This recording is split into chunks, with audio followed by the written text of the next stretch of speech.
বিসমিল্লাহির রহমানির রহিম। স্বাগতম হঠাৎ ভূতের দেখা চ্যানেলে।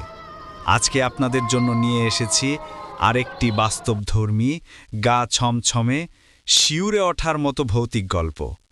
হেডফোন ব্যবহার করে গল্পটি শুনলে অনুভূতি আরও তীব্র হবে।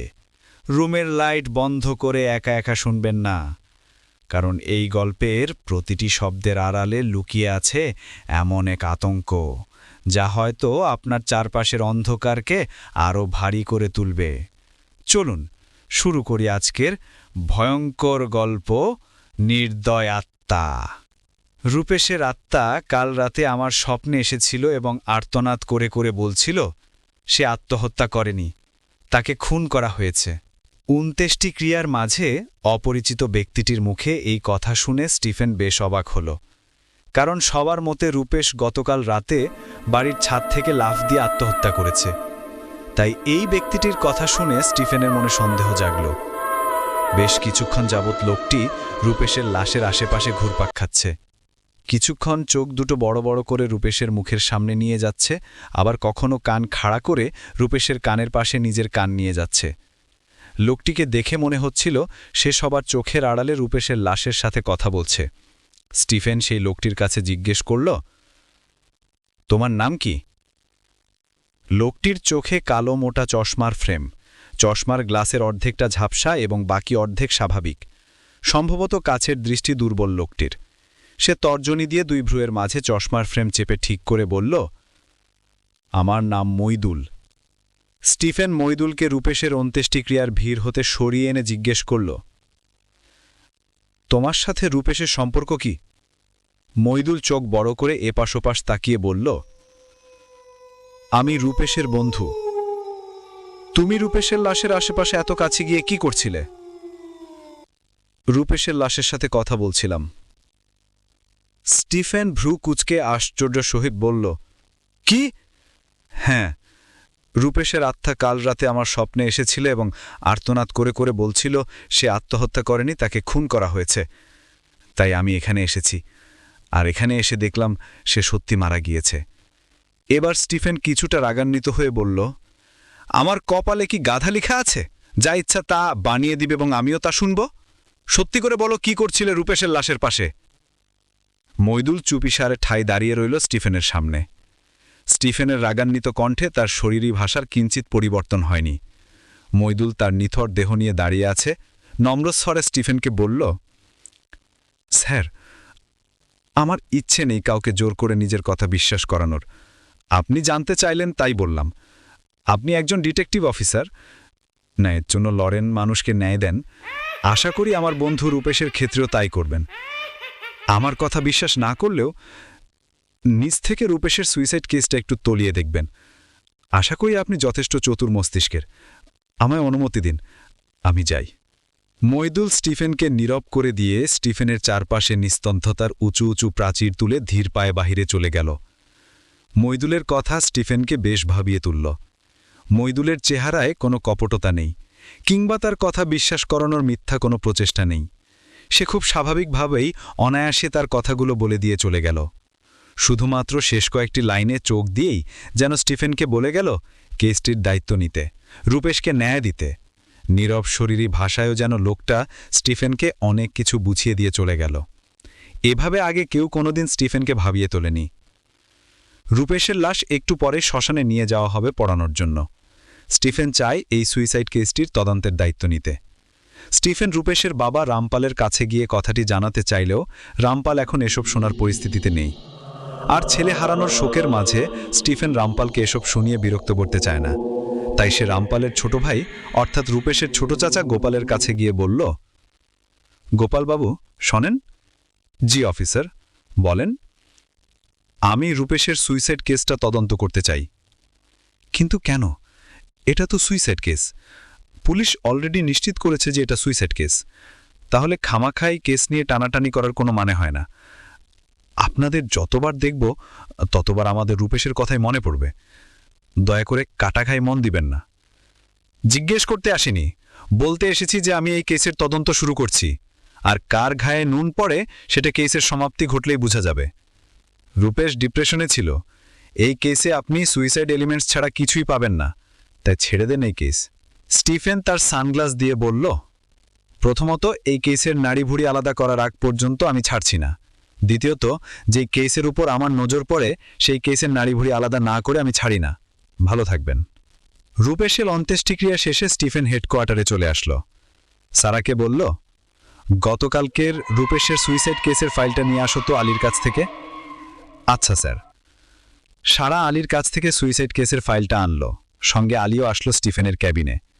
স্টিফেনকে বলল, স্যার কেসটা কি তদন্ত করছেন? এটা তো পুলিশ সুইসাইডের নামে বন্ধ করে দিয়েছে। স্টিফেন মুচকি হেসে বলল, পুলিশ? 14 ঘন্টার মধ্যে পুলিশ বুঝে গেল যে এটা সুইসাইড? স্যার, হঠাৎ এই কেসের প্রতি আপনার এত আগ্রহের বিশেষ কোনো কারণ? স্টিফেন খানিক চুপ থেকে বাহিরের দিকে তাকালো।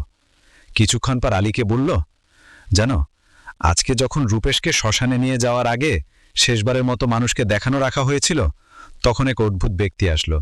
চেনা নেই, জানা নেই, এসে শুধু রূপেশের কানের আশেপাশে নিজের মুখ নিয়ে যাচ্ছিল, আবার কিছুক্ষণ নিজের কান রূপেশের কানের কাছে নিয়ে যাচ্ছিল, অনেকটা স্নিফার ডগের মতো। আমি বেশ অবাক হলাম, সাথে রূপেশের পরিবারের সদস্যরাও অবাক হলো, কারণ কেউই রবটাকে চেনে না। পরে আমি তাকে একদিকে ডেকে জিজ্ঞেস করলাম যে সে কেন এসব করছে। তার উত্তর কি শুনে বেশ অবাক হবা। কি স্যার? কি বলল? সে বলল, রূপেশের আত্মা নাকি গতকাল রাতে তাকে এসে বলেছে সে আত্মহত্যা করেনি, তাকে খুন করা হয়েছে। মুমুন, এইটাই বলার পর তার পণ্যটা শেষ করেছি। স্টিফেন কেসের ফাইলটা নিয়ে কিছুক্ষণ পড়ল, কয়েক পৃষ্ঠা পড়ার পর বলল, এটা কখনোই বিরোধী পার্টির কাজ হতে পারে না। তুমি যা বললে তা কতটুকু যুক্তিযুক্ত একবার ভেবে দেখো। কেসের ফাইলে পরিষ্কারভাবে লেখা আছে, আসন্ন কাউন্সিলর নির্বাচনে এমপি রামপালের পুত্র রূপেশ পাল তার বাবার পার্টি হতে কাউন্সিলর প্রার্থী হিসেবে দাঁড়ানোর কথা রয়েছে, এবং আজই রূপেশের কাউন্সিলর প্রার্থী হিসেবে মিডিয়ার সামনে আসার কথা ছিল। প্রত্যেকটা তরুণ রাজনীতিবিদের স্বপ্ন থাকে বড় কোনো নির্বাচনে দাঁড়ানোর, এবং আজই রূপেশের সেই স্বপ্ন পূরণ হতো। তাহলে সে কেন তার জীবনের এত বড় একটা দিনের আগের রাতে আত্মহত্যা করবে? হয়তো কোনো মানসিক সমস্যায় ছিল। আলী, সম্ভবত তুমি এই কেসের ফাইল ভালোভাবে পড়নি। গতকাল রাতে রূপেশের বাসায় পার্টি চলছিল গভীর রাত পর্যন্ত। প্রার্থী হওয়ার খুশিতে রূপেশ নিজেই বন্ধুবান্ধব নিয়ে এই পার্টির আয়োজন করেছে। পার্টি ক্লাবে আয়োজন করার কথা থাকলেও দুদিন আগে রূপেশ সিঁড়ি থেকে পড়ে গিয়ে হাঁটুতে ব্যথা পায়, যার কারণে সে কদিন নি ক্যাপ করে চলাফেরা করছিল। তাই নিজ বাসায় পার্টির আয়োজন করা হয়েছে। আর এই ফাইলে সেই পার্টিতে উপস্থিত থাকা রূপেশের 3 জন বন্ধুর বয়ান লেখা আছে। তাদের মতে রূপেশ বেশ খুশি ছিল গতকাল রাতের পার্টিতে। আর তুমি যে বললে মইদুল নামের যে ব্যক্তিটি আমার কাছে রূপেশের আত্মার কথা বলল সে বিরোধী পার্টির হতে পারে, যা মোটেও সম্ভব না, কারণ রূপেশ কাউন্সিলর পদের প্রার্থী। আর রূপেশের যদি কিছু হয় তাহলে সন্দেহের লিস্টে সর্বপ্রথম আসবে বিরোধী পার্টির লোকজন।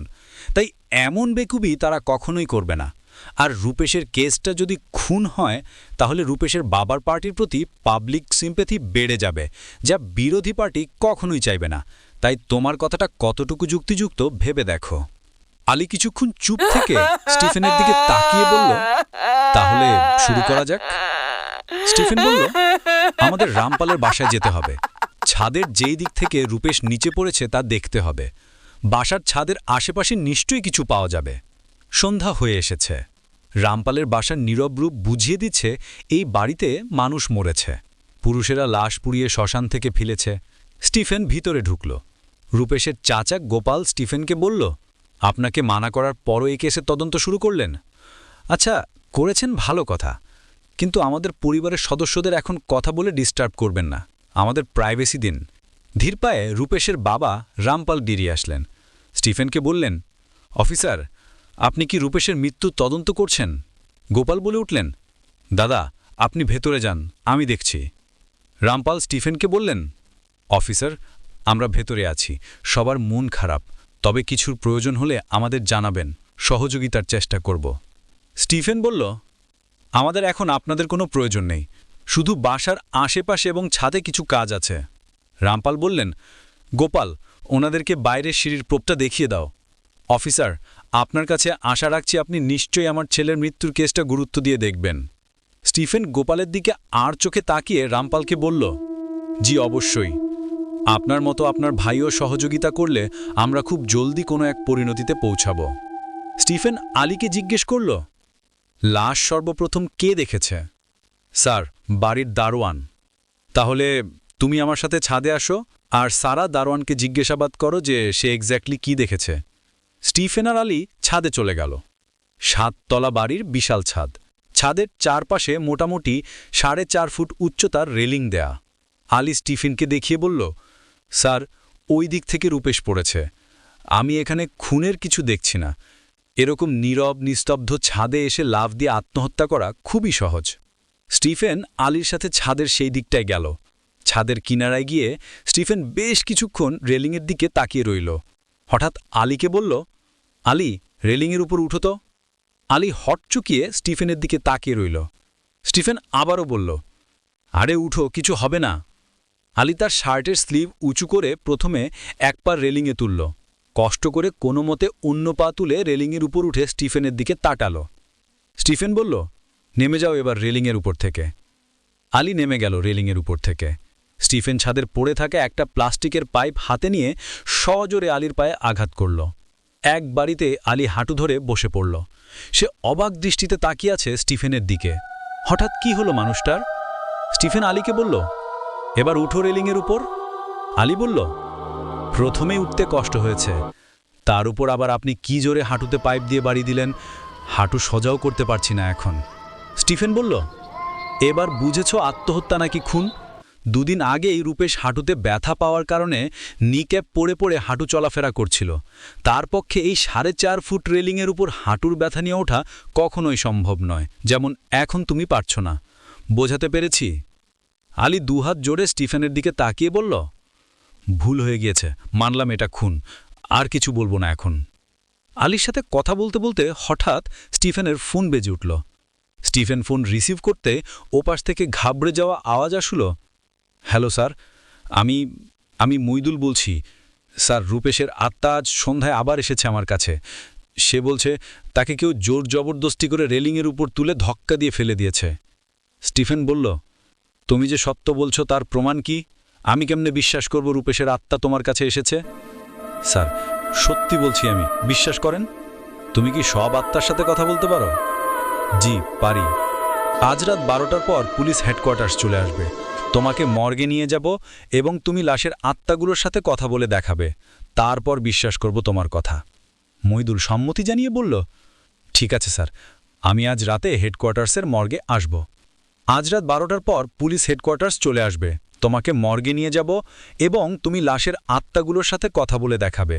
তারপর বিশ্বাস করব তোমার কথা। মইদুল সম্মতি জানিয়ে বলল, ঠিক আছে স্যার, আমি আজ রাতে হেডকোয়ার্টার্সের মর্গে আসব। ফোন রেখে স্টিফেন আলীকে নিয়ে নিচে নেমে গেল। সারা কথা বলছে দারোয়ানের সঙ্গে। স্টিফেন দারোয়ানকে জিজ্ঞেস করল, লাশ কি সর্বপ্রথম আপনি দেখেছেন? জি স্যার।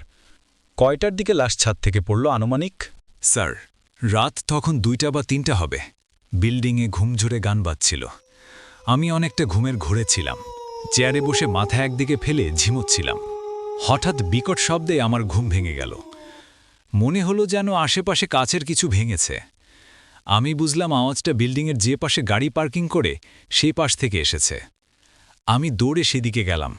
গিয়ে দেখলাম রামপাল বাবুর গাড়িটির সামনে কাচ ভেঙে চুরমার হয়ে গিয়েছে এবং গাড়ির জানালার কাচগুলো ভেঙে মাটিতে ছড়িয়ে ছিটিয়ে আছে। আমার চোখ হঠাৎ গাড়ির হেডলাইটের দিকে গেল। আমি দেখলাম গাড়ির হেডলাইট বেয়ে রক্ত পড়ছে। আমি বেশ ভয় পেয়ে গেলাম। রক্তের উৎস খুঁজতে আমি গাড়ির উপরে তাকাতেই দেখলাম রূপেশের লাশ। দেখেই বোঝা যাচ্ছিল ছাদ থেকে মুখ থুবড়ে গাড়ির উপর পড়েছেন। মুখ থেতলে গিয়ে অঝরে রক্ত ঝরছিল। তারপর আমি ভেতরে গেলাম সবাইকে ঘুম থেকে জাগাতে। তখনই রামপালবাবু জিজ্ঞেস করলেন, এত বড় আওয়াজ কিসের হলো? আমি তাকে সবকিছু বললাম এবং বাসার বাকি সদস্যদের ঘুম থেকে ডাকলাম। উপরে গিয়ে পার্চির মধ্যে থাকা রূপেশবাবুর সকল বন্ধুদের জানালাম। তারপর পুলিশ আসলো। দারোয়ানের কথা শুনতে শুনতে স্টিফেনের চোখ হঠাৎ গেটের উপরের দিকে পড়ল। গেটের লাইটের পাশে একটি সিসিটিভি ক্যামেরা। স্টিফেন দারোয়ানকে বলল, এই সিসিটিভি ক্যামেরাটা কি সচল? জি স্যার। এই তথ্য কেউ দিল না কেন? সিসিটিভির ফুটেজ দেখলেই তো আমাদের অর্ধেক কাজ সহজ হয়ে যেত। দারোয়ান এপাশ ওপাশ দেখে বলল, আমি ভেবেছি আপনাকে বলা হয়েছে সিসিটিভির কথা। সিসিটিভির ফুটেজ কার কাছে পাব? সিসিটিভির ফুটেজ গোপালবাবুর ছেলে রাজনের কাছে পাবেন। স্টিফেন সারাকে সিসিটিভির ফুটেজ নিয়ে আসতে বলল। সারা দারোয়ানের সঙ্গে রূপেশের চাচাতো ভাই রাজনের কাছে গেল। রূপেশের মৃত্যুর পর এখন রাজনই এই ঘরের একমাত্র ছেলে। দারোয়ান গিয়ে রাজনকে বলল, স্যার, পুলিশের লোক এসেছে। হ্যাঁ, আসো। সারা রাজনকে বলল, আমার গতকালে রাত 2টা থেকে 3টা এই 1 ঘন্টার সিসিটিভি ফুটেজ লাগবে। রাজন দারোয়ানের দিকে তাকালো। দারোয়ান অনেকটা ভীতু স্বরে বলল, আমি বলিনি, পুলিশের অফিসারই নিজেই সিসিটিভি ক্যামেরা খেয়াল করেছে। রাজন দারোয়ানের কথা হেসে উড়িয়ে দিয়ে বলল, আমি কি তোমাকে কিছু বলেছি? কেসের জন্য ফুটেজ লাগলে অবশ্যই দিতে পারবো। ম্যাডাম, একটু অপেক্ষা করুন, 10 মিনিটের মধ্যেই দিচ্ছি। সারা মোবাইল থেকে মেমোরি কার্ড বের করে দিয়ে বলল, এতে দিয়ে দিন। রাজন মেমোরি কার্ড নিয়ে কিছুক্ষণের মধ্যে 1 ঘন্টার ফুটেজ লোড করে সারাকে দিয়ে দিল। সন্ধ্যা 7টার দিকে স্টিফেন, সারা ও আলী হেডকোয়ার্টার আসলো। স্টিফেন সারাকে বলল, সারা, কনফারেন্স রুমে ভিডিওটা রেডি করো, আমি আসছি। Okay sir. সারা কনফারেন্স রুমে গিয়ে ভিডিওটি পেনড্রাইভে নিয়ে প্রজেক্টরে দেখানোর ব্যবস্থা করল। স্টিফেন ও আলী আসার পর সারা ভিডিওটা ছাড়ল। ভিডিওতে রাত 2:03। শুধুমাত্র 2টো গাড়ি দেখা যাচ্ছে। গাড়ির সামনের গ্লাসে বিভিন্ন রঙের লাইট প্রতিফলিত হচ্ছে বিল্ডিংয়ের উপর থেকে। ফুটেজে দোতলার উপরে আর দেখা যাচ্ছে না। গাড়ির উপরে প্রতিফলিত বিভিন্ন লাইটগুলো দেখে বোঝা যাচ্ছে বিল্ডিংয়ের উপর পার্টি হচ্ছে। প্রায় 15 মিনিট পার হয়ে গেল, ভিডিও ফুটেজের কোনো পরিবর্তন নেই। 2:20 হঠাৎ বিজলির মতো চোখের পলকেই রূপেশের বডি সজোরে ডান পাশে পার্ক করা গাড়িটির উপর এসে পড়ল। সব কিছুই যেন খুব দ্রুত হলো। স্টিফেন আবার ভিডিও কয়েক সেকেন্ড টেনে দিল। রূপেশের বডি গাড়িতে এসে পড়ার দৃশ্যটা তারা আবার দেখল। এবার রূপেশের বডি গাড়িতে এসে পড়ার সাথে সাথে স্টিফেন বলল, সারা, স্টপ করো। সারা ভিডিও ওইটুকুতে থামিয়ে বলল, কেন স্যার? বলছি, জুম করো এই দৃশ্যটা। সারা জুম করল। স্টিফেন সারাকে বলল, গতকাল রাতে পার্টিতে রূপেশ যেসব বন্ধুবান্ধবের সাথে ছবি তুলেছে সব নিয়ে আসো। সারা কেবিনে গেল ছবি আনতে। আলী বলল, এমন কি দেখলেন স্যার? অতিরিক্ত কোনো ক্লু খুঁজতে গিয়ে অতি সাধারণ জিনিসগুলো আমরা সবসময় এড়িয়ে যাই, আর এই সাধারণ জিনিসগুলোই অতিরিক্ত ব্যবধান গড়ে দিতে পারে। সারা পার্টির ছবিগুলো আনলো। স্টিফেন একটা ছবি সারাকে দিল, একটা আলীকে দিল, আর একটা নিজে রাখল। স্টিফেন বলল, পার্টির ছবি ও সিসিটিভির মধ্যে রূপেশের কোনো পরিবর্তন দেখছ? সারা ও আলী ছবি ও ফুটেজ বারবার দেখতে লাগল। নজর একবার হাতের ছবির দিকে, আরেকবার সিসিটিভির ফুটেজের দিকে। স্টিফেন বলল, প্রথমে পার্টির ছবিতে দেখো রূপেশের পায়ে নিক্যাপ পরানো, আর রূপেশের শার্টের অবস্থা একদম পারফেক্ট, কোনো সমস্যা নেই। এবার ফুটেজে দেখো রূপেশ যখন গাড়ির উপর পড়ল তখন তার পায়ে নিক্যাপ নেই, অর্থাৎ রূপেশকে খুনি জোর করে রেলিংয়ের উপর দিয়ে ফেলার সময় তার নিক্যাপ খুলে যায়। কিন্তু আমরা ছাদে কোথাও নিক্যাপটি পাইনি। এর মানে নিক্যাপটি খুনির কাছে। ফুটেজে দেখো শার্টের ডান হাতের অর্ধেক অংশ ছেঁড়া, উপর থেকে জোর জবরদস্তি করে ফেলার সময় শার্টের অংশ ছিঁড়েছে, এবং আমরা ছেঁড়া শার্টের অংশটিও পাইনি, অর্থাৎ এসবই খুনির কাছে। কিন্তু স্যার, খুনি এসব নিজের কাছে কেন রেখেছে? হয়তো লুকানোর সুযোগ পায়নি, নিজের কাছে লুকিয়ে রেখেছে, অথবা অন্য কারণ। তারপর আলী, স্টিফেন ও সারার নিচে কেবিনে যাওয়ার সময় হঠাৎ এক কনস্টেবল এসে বলল, স্যার, গতকাল থেকে একটা মহিলা শুধু হেডকোয়ার্টারের আশেপাশ থেকে ভেতরে উকিঝুঁকি দিচ্ছে এবং এদিক ওদিক ঘুরছে। সারা বলে উঠল, এখনও আছে? জি, আছে। সারা দৌড়ে জানালার দিকে গেল। দেখল মহিলাটা এখনও আশেপাশে দেখছে। রাত প্রায় 9:30 বেজে গেছে। এত রাতে এই মহিলা বিনা কারণে হেডকোয়ার্টারের আশেপাশে ঘোরাফেরা করার কথা না। মহিলাটিকে দেখে এসে সারা বেশ অবাক হয়ে বলল, স্যার, একটু আগে যখন আমরা রূপেশের বাসায় গিয়েছিলাম তখন ওই মেয়েটিকে দেখেছি। গেটের বাহির থেকে আমাদেরকে উকিঝুঁকি করছিল। আমি ভেবেছি সাধারণ কেউ, এখন তো দেখি মহিলাটা হেডকোয়ার্টারে চলে এসেছে। স্টিফেন বলল, ওই মহিলার উপর নজর রাখো, এখান থেকে কোথায় যাচ্ছে, কি করছে, সব। Okay sir. আলী, মর্গে কয়েকটা লাশ রেডি করতে বলো। 12টার দিকে মইদুল আসবে, দেখি তার কথা কতটুকু সত্য। রাত 12টা। মইদুল এসেছে হেডকোয়ার্টারে। মইদুলকে দেখে স্টিফেন জিজ্ঞেস করলেন, রেডি তুমি? জি স্যার। চলো তাহলে। স্টিফেন আর আলী মইদুলকে নিয়ে মর্গে গেল। 5ম তলায় মর্গ। কনস্টেবল শরীফ চাবি দিয়ে মর্গের দরজা খুলল। মর্গের দরজা খুলতেই শীতল কনকনে ঠান্ডা ভাব তাদের গায়ে লাগল। মইদুল, স্টিফেন ও আলী মর্গের ভেতরে ঢুকল। এবং কনস্টেবল শরীফ বাহিরে দাঁড়ালো। 4টা লাশ বাহির করা রাখা হয়েছে। লাশ 4টার ডেথ রিপোর্ট আলীর হাতে। স্টিফেন মইদুলকে বলল, প্রথম লাশটি থেকে শুরু করো। মইদুল প্রথম লাশটির কাছে গেল। লাশ সাদা কাপড় দিয়ে ঢাকানো। সে লাশের মুখ থেকে কাপড়টি সরিয়ে তার মাথা নিচু করে লাশের কাছে নিয়ে গেল। বেশ কিছুক্ষণ কান দিয়ে রাখল লাশের মুখের কাছে। হঠাৎ সোজা হয়ে দাঁড়ালো। মইদুল। স্টিফেন জিজ্ঞেস করলেন, বলেছ কথা? মইদুল খুবই নীরব ভঙ্গিতে বলল, স্যার, লাশের আত্মাটা কথা বলছে না। স্টিফেন বলল, আচ্ছা, দ্বিতীয় লাশটার সাথে কথা বলার চেষ্টা করো। মইদুল দ্বিতীয় লাশের মুখ থেকে পর্দা সরিয়ে তার মাথা নিচু করে লাশের মুখের কাছে কান নিয়ে গেল। এবারও বেশ কিছুক্ষণ কান খাড়া করে শুনে বলল, স্যার, এই লাশটাও কথা বলছে না। এভাবে আরও 2টা লাশের কাছে যাওয়ার পরও মইদুল একই জবাব দিল। আলী হেসে বলল, নাটক বন্ধ করবে তুমি? ধান্দাবাজি করার আর জায়গা পাও না? স্যার, আগেই বলেছিলাম এই লোকটাকে বিশ্বাস না করতে। মইদুল জোর গলায় বলল, মিথ্যা বলছি না আমি, এই লাশগুলো এখন কথা বলছে না। স্টিফেন বলল, আচ্ছা, চলো তাহলে, সময় নষ্ট করে লাভ নেই। স্টিফেন, আলী ও মইদুল মর্গ থেকে বের হওয়ার জন্য দরজার দিকে চলে আসতে লাগল। এমন সময় হঠাৎ মইদুল থমকে দাঁড়াল। আলী বলল, কি হলো? মইদুল চোখ বড় বড় করে মুখে তর্জনী চেপে বলল, ইস, কিছু শুনতে পেলেন? স্টিফেন বলল, কি? কেউ একজন ডাকছে পেছন থেকে। মইদুল তাড়াহুড়ো করে গিয়ে তৃতীয় লাশের মুখের কাছে নিজের কান নিয়ে গেল। বেশ কিছুক্ষণ শুনে বলল, স্যার, এই লাশ বলছে তাকে গলা টিপে মারা হয়েছে। স্টিফেন আলীকে চোখের ইশারায় বলল, তৃতীয় লাশটির ডেথ রিপোর্ট চেক করতে। আলী তার হাতে থাকা তৃতীয় ফাইলটি নিয়ে খুলতেই অবাক দৃষ্টিতে স্টিফেনের দিকে তাকিয়ে উপরনিচ মাথা নাড়ল, অর্থাৎ মইদুলের কথা সঠিক হয়েছে। স্টিফেন মইদুলকে বলল, তুমি যেতে পারো। মইদুল তার নীরব ভঙ্গিমায় হাঁটতে হাঁটতে বেরিয়ে গেল। আলী স্টিফেনকে বলল, স্যার, আসলেই কি লাশের আত্মার সাথে কথা বলা যায়? স্টিফেন লাশটির মুখ ঢেকে দিতে দিতে বলল, তা তো এই কেসের শেষেই বুঝে যাবে। স্টিফেন আর আলী নিচে চলে আসলো।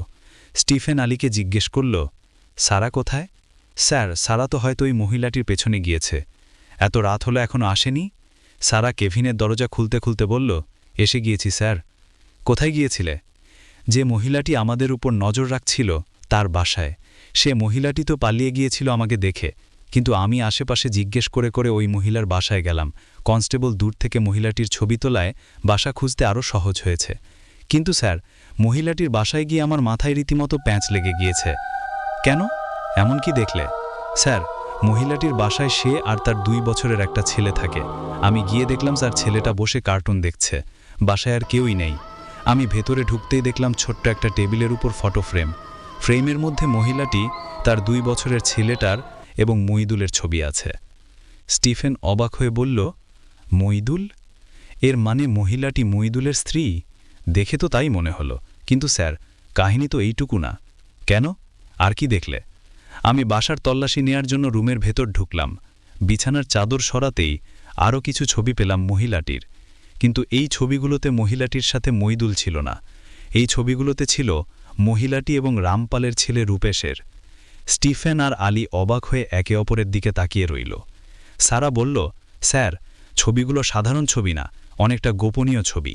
ছবি দেখলেই আপনার মনে মহিলাটি এবং রূপেশের মধ্যকার সম্পর্ক নিয়ে প্রশ্ন জাগবে। স্টিফেন বলল, এর মানে মইদুল, রূপেশ আর মহিলাটির মধ্যে কোনো না কোনো কানেকশন আছে। আলী বলল, স্যার, আমার লাগছে রূপেশের খুন মইদুল করেছে। কারণ মহিলাটি যদি মইদুলের স্ত্রী হয়, তাহলে নিশ্চয় মহিলাটি রূপেশের সাথে এক্সট্রা ম্যারিটাল অ্যাফেয়ারে আছে।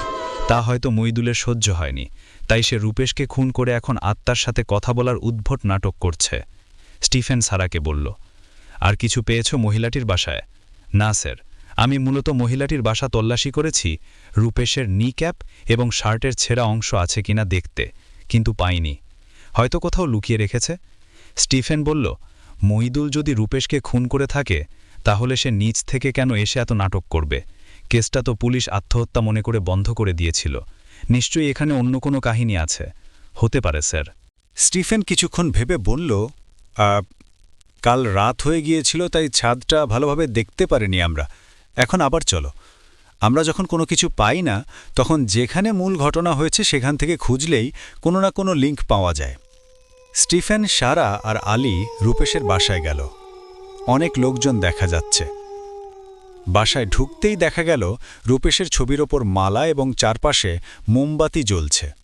ছবির সামনে গাঁধা ফুলের পাপড়ির স্তূপ এবং পাশে বসে পূজারী তার বই হতে কিছু পড়ছিলেন। হয়তো কোনো পূজা চলছে। রূপেশের বাবা স্টিফেনকে দেখে বলল, আপনি এখানে কোনো সাহায্য লাগবে? না, আমরা আরেকবার ছাদটা দেখতে এসেছি। কাল রাত হয়ে গিয়েছিল তো তাই। স্টিফেন আর রামপাল কথা বলার সময় পূজারী বললেন, বাবা, লাইটটা একটু দেয়া যাবে? বইয়ের লেখা দেখছি না স্পষ্টভাবে। পূজারীর কথা শুনে রামপাল রাজনকে বললেন, রাজন, পূজারী মশায়ের ওপরের লাইটটা জ্বাকিয়ে দাও। রাজন সুইচবোর্ডের পাশেই ছিল। রাজন লাইটের সুইচ অন করতে করতে খুবই অদ্ভুত ভঙ্গিতে আড় চোখে স্টিফেনের দিকে তাকালো।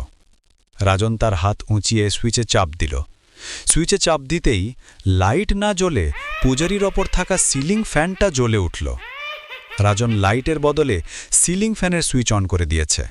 ফ্যান চালু হতেই ফ্যানের বাতাসে রূপেশের ছবির সামনে থাকা গাঁধা ফুলের পাপড়ির যে স্তূপটি ছিল তা ভেঙে গিয়ে গাঁধা ফুলের পাপড়িগুলো উড়ে গেল। গাঁধা ফুলের পাপড়িগুলো সরতেই ভেতরে যা দেখা গেল তা হয়তো স্টিফেন, সারা, আলী কেউই আশা করেনি। গাঁধা ফুলের পাপড়ি সরতেই ভেতরে দেখা গেল রূপেশের নি ক্যাপ এবং শার্টের ছেঁড়া অংশ। আলী এই দৃশ্য দেখে পকেট থেকে পিস্তল বের করতে গেলে স্টিফেন আলীর হাত চেপে ধরে বলল, আলী, বাইরে চলো। স্টিফেন, আলী আর সারা বাহিরে চলে আসলো। আলী স্টিফেনকে বলল, স্যার, আপনি কিছু করতে দিলেন না কেন? হাতে নাতে ধরা খেয়েছে রাজন আর তার বাবা। আলী, খেয়াল করো, আমরা নি ক্যাপ এবং শার্টের ছেঁড়া অংশ দেখে বুঝেছি যে খুনি ওই বাসারই কেউ, কিন্তু আমরা কোন প্রমাণে কাউকে খুনি বলবো? স্যার, বোঝাই যাচ্ছে রাজন করেছে এসব তার লাভের জন্য। লাইটের সুইচ দিতে গিয়ে ভুলে ফ্যানের সুইচ দিয়ে দিয়েছে। আলীকে থামিয়ে বলল, রাজন ইচ্ছে করেই ফ্যানের সুইচ দিয়েছে। আলী অবাক হয়ে বলল, স্যার, কি বলেন এসব? ইচ্ছে করে কেন করবে? কারণ রাজন রূপেশের খুন করেনি। একটা জিনিস হয়তো খেয়াল করনি, রাজন যখন সুইচ অন করতে যাচ্ছিল তখন আমার দিকে তাকিয়ে চোখের ইশারায় আমার দৃষ্টি আকর্ষণ করতে চাইছিল। আর একজন মানুষ নিজের বাসায় লাইট ফ্যান ছাড়তে কখনোই ভুল করে না, কারণ বাসার লাইট ফ্যানের সুইচগুলো আমাদের মুখস্থ থাকে। এখন কি করবেন স্যার? আমাদের রাজনকে কেউ না জানে মতো হেডকোয়ার্টারে ডাকতে হবে। হয়তো সে কোনো চাপে আছে, তাই সরাসরি বলতে পারছে না। আর হয়তো রাজনের সাথে কথা বলে মইদুল মহিলাটি আর রূপেশের মধ্যে কি সম্পর্ক তাও জানতে পারব। সারা বলল, স্যার, রাজনের সাথে একই সময় মইদুলকে ডাকলে কেমন হয়? তারা একে অপরের সাথে দেখা করার পর তাদের রিয়াকশন দেখলেই বুঝতে পারব যে তাদের মধ্যে আগে থেকে পরিচয় আছে কিনা। তাহলে তাই করো। স্টিফেন রাজনকে ফোন করল। ওপাশ থেকে রাজন ফোন রিসিভ করলে স্টিফেন বলল, রাজন, তোমার ইশারা আমি বুঝেছি, কিন্তু এই কেসে আরও কিছু জট আছে যা খুলতে হবে। তোমার আজ হেডকোয়ার্টার আসতে হবে। রাজন কিছু বলল না, চুপ হয়ে রইল। স্টিফেন আবারও বলল, তুমি ভয় পেও না, রূপেশের জন্য হলেও আমাদের সাহায্য করতে হবে তোমার। কয়টায় আসতে হবে? 1 ঘন্টার মধ্যেই আসো। এদিকে সারা মইদুলকে 1 ঘন্টার মধ্যে আসতে বলল। 1 ঘন্টা পর মইদুল আসলো। আলী মইদুলকে ইনভেস্টিগেশন রুমে পাঠিয়ে দিল। মইদুল আসার মিনিটখানেক বাদে রাজন আসলে তাকেও ইনভেস্টিগেশন রুমে নিয়ে যাওয়া হয়। রাজনের সামনে ইনভেস্টিগেশন রুমের দরজা খুলতেই সে মইদুলকে দেখে হচক্কিয়ে যায়। স্টিফেন বলল, শোনো, আমরা জানি তোমরা একে অপরকে চেনো, তাই ঘুরিয়ে পেঁচিয়ে কিছু না করে আসল কথায় আসা যাক, তাহলে আমাদেরও সহজ হবে রূপেশের খুনিকে ধরতে। স্টিফেন সারার কাছ থেকে সেই অজ্ঞাত মহিলাটির ছবি নিয়ে মইদুলকে দেখিয়ে বলল, এটা কে? ছবি দেখে মইদুল চোখ নিচে নামিয়ে নিল। রাজন বলে উঠল, এই মহিলাটির সাথে রূপেশ দাদার সম্পর্ক ছিল। এই মহিলাটির জন্যই রূপেশ দাদার বাবা তাকে মেরে ফেলেছে। এই কথা শুনে সকলে হতভম্ব হয়ে গেল। আলী বলল, এর মানে রূপেশের বাবা রূপেশের খুন করেছে? জি। কিন্তু কেন? মইদুল জবাব দিল, কারণ আমার বোন একজন ডিভোর্সি। হ্যাঁ, মহিলাটি আর কেউ না, আমার ছোট বোন। 2 বছর আগেই একটা বাচ্চা হওয়ার পর তার ডিভোর্স হয়ে গিয়েছে এবং তারপর থেকে তার রূপেশের সাথে সম্পর্ক শুরু হলো। রূপেশ খুবই ভালো একটা ছেলে, সে আমার বোনকে বিয়ে করার কথা দিয়েছে, কিন্তু রূপেশ তার বাবাকে এই কথা বলায় তার বাবা রামপাল তাকে সাফ মানা করে দেয়। রূপেশকে তার বাবা ধমকও দেয় যে সে আমার বোনকে মেরে ফেলবে। রাজন বলল, রামপাল চাচা এই সম্পর্ক না মানার কারণ মহিলাটি ডিভোর্সি এবং তার মতে মহিলাটিকে যদি রূপেশ বিয়ে করে তাহলে তার পলিটিক্যাল ইমেজ নষ্ট হয়ে যাবে। কিন্তু রূপেশ মানলেন না। তিনি পার্টির দিন দুপুরে গিয়ে তার বাবাকে বলে দিলেন যে তাকে প্রার্থী ঘোষণার করার দিনই তিনি মহিলাটিকে বিয়ে করবেন। তখন রামপাল চাচা কিছু বলেননি, বরং রাতের বেলা পার্টির ব্যবস্থা করে দিয়েছিলেন। আমি মনে করলাম শেষমেশ না পেরে ছেলের কথা মেনে নিলেন, কিন্তু তিনি যে এত রাজনীতির জন্য নির্দয় হতে পারেন তা কে জানত? রামপাল চাচা সবাইকে বলে দিয়েছিলেন যে কেউ যদি মুখ খোলে তাহলে তার অবস্থা রূপেশের মতো হবে। তাই আমি মইদুলকে আত্মার নাটকটা করে কেসটা ভালোভাবে তদন্ত করাতে, কারণ মইদুলকে কেউ চেনে না। আর তারপর আজ পণ্ডিত যখন মৃতদেহে মৃত্যুসজ্জায় মৃত ব্যক্তির পরনের কোনো অংশ খুঁজছিলেন, তখন রামপাল চাচা ওই জিনিসগুলো এনে ফুলের পাপড়ি দিয়ে ঢেকে দেন, আর আমিও সুযোগ পেলাম তা কোনোভাবে আপনাদের সামনে নিয়ে আসার। আলী এই দৃশ্য দেখে পকেট থেকে পিস্তল বের করতে গেলে স্টিফেন আলীর হাত চেপে ধরে বলল, তাহলে সেদিন মর্গে লাশ 4টের মধ্যে তৃতীয়টাকে যে গলা টিপে মেরেছে তা কেমনে বুঝলে? কারণ মইদুলকে থামিয়ে স্টিফেন বলল, কারণ ওই লাশের গলায় আঙুলের ছাপ ছিল যা মইদুল প্রথমবারে খেয়াল করেনি, তাই সে লাশের আত্মা কথা না বলার নাটক করেছে। কিন্তু যেতে যেতে তৃতীয় লাশটির গলার আঙুলের ছাপ দেখতে পেল এবং হুট করে বলে দিল যে আত্মা বলছে তাকে গলা টিপে মারা হয়েছে। আলী বলল, তাহলে স্যার আমাদের এক্ষুনি গিয়ে রামপালকে গ্রেফতার করা উচিত। স্টিফেন বলল, এত সহজে রামপাল ধরা দিবে না, সে খুব চালাক ব্যক্তি। তাহলে কি করবেন স্যার? মইদুলের আত্মার নাটকটা এখন রামপালের সাথে করব। চলো। রামপালের বাসায় পূজা শেষ। রাজন বাসায় ঢুকতেই দেখল রামপাল বসে আছে তার বাবার সাথে। রাজন রামপালকে গিয়ে বলল, চাচা, বাহিরে এক লোক এসেছে। সে বলছে রূপেশ দাদার আত্মা নাকি তার স্বপ্নে এসেছে এবং তাকে বলছে যে এই ঘরের কেউই তার খুন করেছে। রামপাল ভ্রু কুঁচকে দাঁড়িয়ে গেলেন, জোর গলায় বললেন, কি সব পাগল ছাগল আসে এখানে, ভেতরে আনো তো তাকে। মইদুল ভেতরে ঢুকতেই রামপাল বললেন, তুমি তো সেই পাগল লোকটা যে সেদিন কুকুরের মতো রূপেশের দেহের আশেপাশে ঘুরছিলে। কি সমস্যা তোমার? মইদুল বলল, রূপেশ আমার স্বপ্নে এসেছিল এবং বলল আপনাদের ঘরের কেউই তাকে মেরেছে। কি সব বকছ, পাগল কোথাকার? আমাদের ঘরের লোক কেন রূপেশকে মারবে? আন্তাজে কথা বলতে আসো এখানে।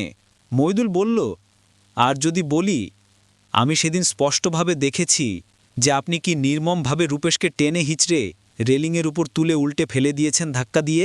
রামপাল এপাশ ওপাশ তাকিয়ে মইদুলকে বললেন, মুখ বন্ধ রাখার কত টাকা নিবে? ঠিক সেই মুহূর্তে স্টিফেন এসে বলল, মুখ না স্যার, এখন আপনার হাত পা সবই বন্ধ হবে। রামপাল হকচকিয়ে গেলেন, তিনি বুঝতেই পারলেন না তার সাথে কি হলো। স্টিফেন বলল, আপনি বাবা না, বাবা নামের কলঙ্ক। এই জেনারেশনে এসেও আপনি এখনও ডিভোর্সি মেয়েদের অন্য চোখে দেখেন। তারা একবার ব্যর্থ হয়েছে, দ্বিতীয়বার কি তাদের সংসার করার অধিকার নেই? আপনাদের মতো লোকের মানসিকতার কারণেই আজ সমাজে তারা অবহেলিত হচ্ছে এবং তাদের নিজ চোখে দেখা হচ্ছে।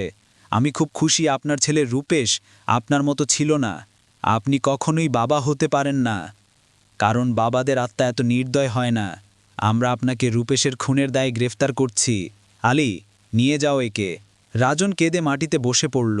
স্টিফেন রাজনকে বলল, তুমি কাঁদছ কেন? রূপেশ আজকে অনেক খুশি হবে তোমাকে দেখে। খুবই ভালো কাজ করেছো তুমি। এখন যে বড় দায়িত্বটা পেতে যাচ্ছ সেই দিকে লক্ষ্য রাখো। নিজের মনুষ্যত্ব বিকশিত হতে দাও। মানুষের সেবা করতে পারবে, দুঃখ বুঝতে পারবে। মনুষ্যত্ব বিকশিত হতে না দিলে ভেতরের জানোয়ারটা খুব খারাপভাবে বিকশিত হয়ে যায়, যা দিন শেষে তোমার চাচার মতো নির্দয়াত্মা মানুষের জন্ম দেয়। এই ছিল আজকের ভৌতিক গল্প।